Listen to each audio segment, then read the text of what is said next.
I've been thinking about the moments where I learned to mask, the moments where the moral of Jonkun awakened within me and alchemized my life into masquerade. I've been thinking about sharing these stories with you in hopes that somehow you would see yourself reflected through me. These stories, they're sketches of my character. When my mother sewed, she'd cut neatly, but often left behind a messy pile of scraps at her feet. I would occasionally sneak off with bits of them as though they were precious gems. I'd use them to create tiny outfits for my cousin's dolls. But I wasn't just dressing dolls. I was designing portals, stitching visions of myself unbound and masking it as play. And every time she caught me, she would ask with as much sharpness as her scissors, "Are you a girl child?" That question stuck to me like burrs. Was my mask revealing more than it was hiding, or was something more troubling being revealed? Her inability or refusal to see me. Whenever we visited her favorite fabric store, Pablo's, I would always run directly to the back of the store to the discounted fabric pile. Over time, I had gained a fan base among the staff, so they allowed me to run and jump around and roll in it. My mother's response to my antics was noticeably duller, somehow a bit unbothered, as if this kind of child's play was more permissible than playing dollyhouse or defying my birth-assigned mask of boy pickney.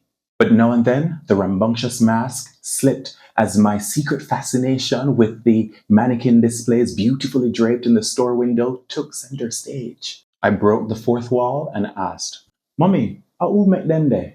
As usual, my mother dismisses my curiosity. But while she searched feverishly for Dacron and discounts, I, the ever-inquisitive child, went on a side quest to find the mystery artist behind these masterpieces. My weekly visits to the store with my mother turned inquisitions led me to discover that it wasn't the seamstress I had been made to imagine. The mystery artist turned out to be the man who weighed our fabric at checkout, who, interestingly enough, was the only male employee beyond the security guard.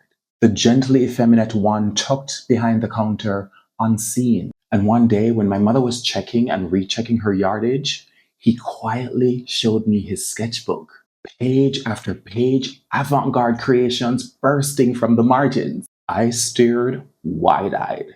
Why hide this brilliance? I wondered, why did he choose me to share the secret with? Better yet, why was it even a secret? Did he see himself in me?